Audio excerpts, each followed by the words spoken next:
अब बात करेंगे अगली स्टोरी की। सच से सामना। 20 जुलाई को दिल्ली में छात्रों के प्रदर्शन के दौरान आखिर क्या हुआ था? पुलिस की कार्रवाई सही थी या छात्रों पर जरूरत से ज्यादा पुलिस ने बल प्रयोग किया? जैसा कि कल मैंने चक्रव्यूह में इसी वक्त आपको बताया था कि इन सवालों के जवाब तलाशने के लिए सुप्रीम कोर्ट ने अब एक हाई पावर्ड कमेटी बनाने का ऐलान कर दिया।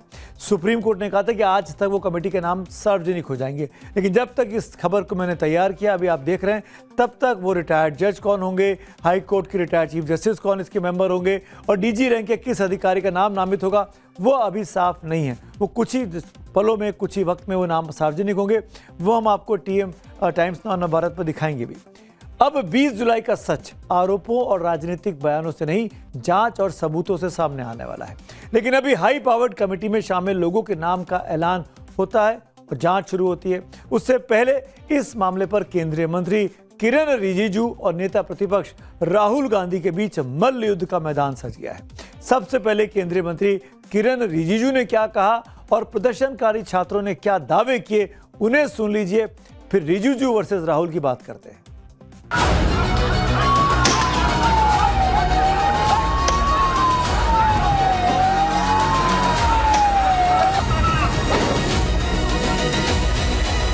इस आंदोलन में तो एक भी गोली नहीं चली। नहीं, गोली तो वो कह रहे हैं चली है। कहाँ चली है? प्लेट गन मैं अपने आंखों से देखी थी कि हमारे साइड गन पॉइंट किया हुआ था और जैसे ही मैं मुड़ती हूँ ऐसे पीछे से मुझे गन फायर किया गया और मुझे पता, अच्छी तरह से पता है, मुझे गन से ही फायर में लगी है, प्लेट गन से ही लगी है। एक आदमी का मौत नहीं हुआ। मेरे हाथ में फ्लैग था और मैं कौन सा फ्लैग? इंडियन फ्लैग और मेरा फेस इस साइड था। जब मेरे पास आके शूट हुआ और मेरे को पता नहीं लगा कि क्या शूट हुआ, एकदम बम फटा और मैंने हाथ उठा के देखा, ये हाथ नहीं उठा। मैंने आंखों ने आके देखी, वो आंख बाहर आ गई थी। एक आदमी का हड्डी नहीं टूटा। मैंने खुद कई बच्चों को एम्बुलेंस में डाला जो ब्लीडिंग हो रही थी, उनसे ब्लीडिंग हो रही थी। मैंने उनको डाला तो सामने जाके उनको रोका गया था। उनको रोकने के बाद उनको फिर जिनके सर पे लगी थी उनके पैर तोड़े गए और जिनके पैर टूटे थे उनके सर फोड़े गए, हाथ तोड़े गए। मतलब इस तरीके का वाक्य हमने देखा और अभी तक जिंदगी में मैंने ये ऐसा दिन कभी मैंने अपने ज़िंदगी में नहीं देखा। एक भी प्रोटेस्टर सीरियस इंजरी के साथ में अस्पताल में नहीं है। मैं शांति से चल रही थी तो पुलिस ने मुझे मारा क्यों? आरएएफ ऑफिसर्स ने मेरे ऊपर लाठी क्यों बजाई? और जब ये साफ साफ रूल है कि आप थाई के ऊपर नहीं मार सकते हो और एक मेल ऑफिसर किसी लड़की को नहीं मार सकता, तो एक मेल आरएएफ ऑफिसर ने why did he try to jab a baton into my buttocks?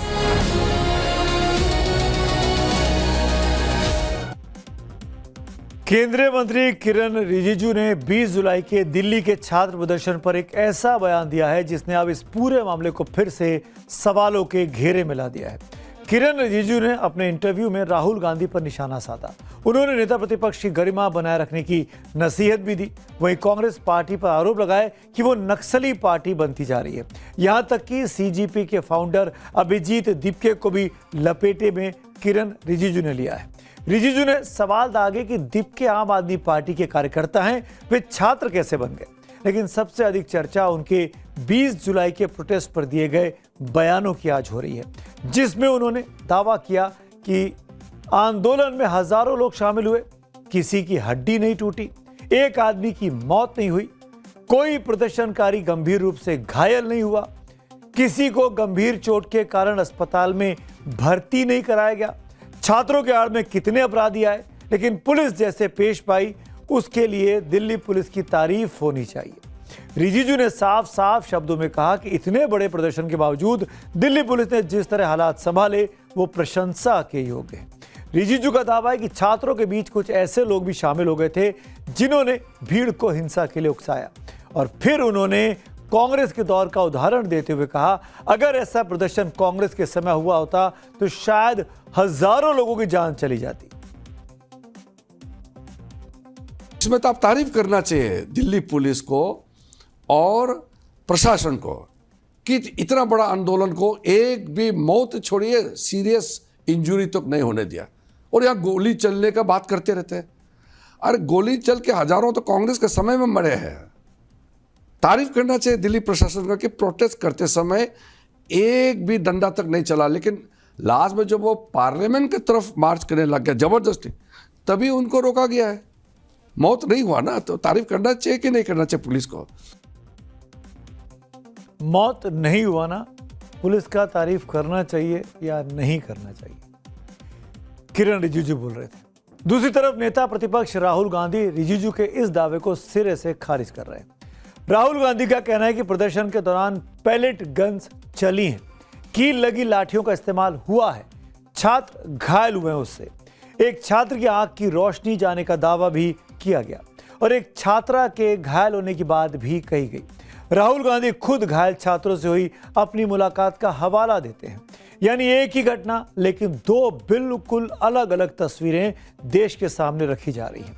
एक तरफ सरकार के मंत्री का कहना है कि दिल्ली पुलिस ने संयम बरता, दूसरी तरफ विपक्ष और प्रदर्शनकारी छात्र पुलिस पर बर्बरता के आरोप लगाते हैं।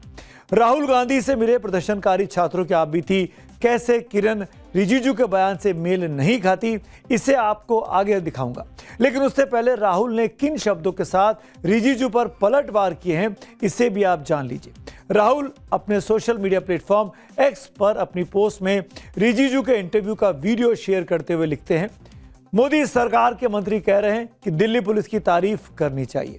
संसद से आधा किलोमीटर दूर शांतिपूर्ण छात्रों पर पैलेट गन चली, कील लगी लाठियां चली, एक बच्चे की आंख चली गई, एक बच्ची का कान कट गया। इस बर्बरता की तारीफ करनी चाहिए।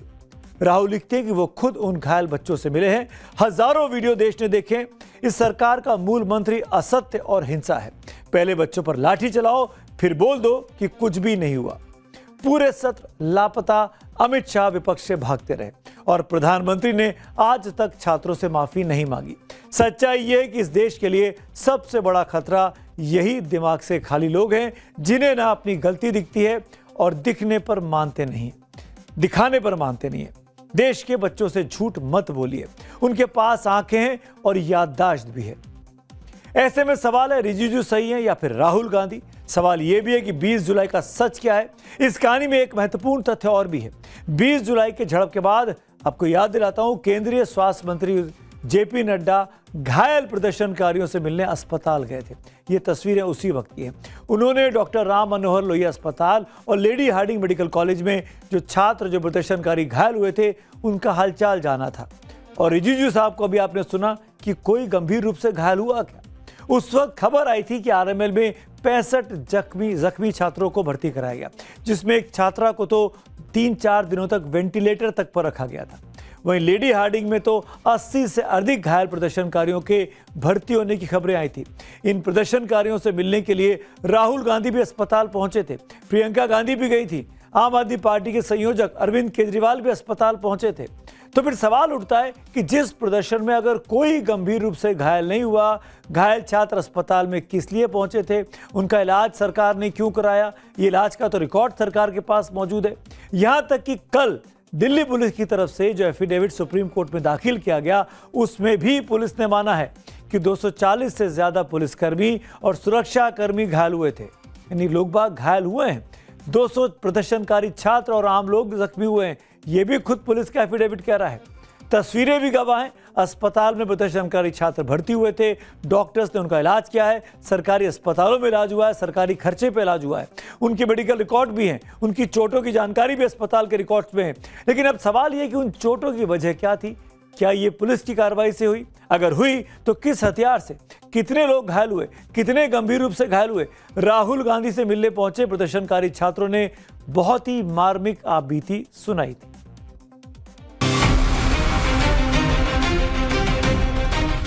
सर, मुझे 7 लाठियां यहाँ मारी। उन्होंने कहा आप लोग सब देशद्रोही हो। पुलिस वाले कह रहे थे तक खतरनाक लाठीचार्ज किया कि इनको मर्डर करने की परमिशन थे।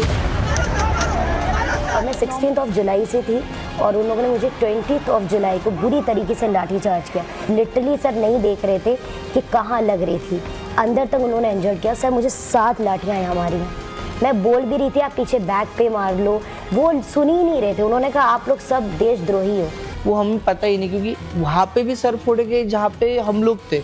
और वो अदर जहाँ पे बोल रहे कि इन्होंने पत्थर मारे, तो हमने ऑलरेडी वीडियो शोज कर दिए थे कि वीडियो शो कर दिया था 20 तारीख के पहले ही 2-3 दिन पहले ही वीडियो शो कर दिया था कि जिसमें पत्थरों की गाड़ियाँ आई थी, वो गाड़ियाँ प्लान की थी, वो सारा सब कुछ डाटा हमने ऑलरेडी अपलोड किया था। फिर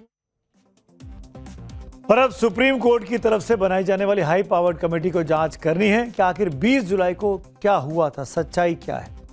वहीं दिल्ली से करीब 1000 किलोमीटर दूर पटना में आरजेडी ने आज प्रदर्शन किया। वहां भी छात्रों का आंदोलन शुरू हो गया है। बिहार में छात्र आंदोलन के दौरान AK-47 फायरिंग मामले को लेकर भी तेजस्वी यादव अपने हजारों समर्थकों के साथ सड़क पर उतरे। JP गोलंबर से लोक भवन तक मार्च निकाला गया। इस मार्च में पुलिस के साथ झड़प की तस्वीरें भी आज सार्वजनिक हुई। वहीं प्रदर्शनकारियों पर पानी की बौछारें करके बिहार की पुलिस ने उन्हें रोकने की भरपूर कोशिश की। गौर करने वाली बात है ये रही कि आरजेडी के कुछ कार्यकर्ता लकड़ी के AK-47 के मॉडल लेकर पहुंचे थे और उन्होंने दिखाया कि कैसे पुलिस ने जाति की थी उस घटना की याद दिलाई। सुप्रीम कोर्ट में बिहार सरकार की तरफ से AK-47 फायरिंग मामले में काउंटर एफिडेविट दाखिल किया गया। बिहार सरकार ने माना कि 25 जुलाई को सिवान के JP चौक के पास पुलिस कांस्टेबल अभिषेक कुमार ने AK-47 से 4 राउंड फायर किए थे, लेकिन सरकार का दावा है कि ये गोलियां प्रदर्शनकारियों पर नहीं बल्कि हवा में चलाई गई थी। अब बात करते हैं आज की अगली कहानी की।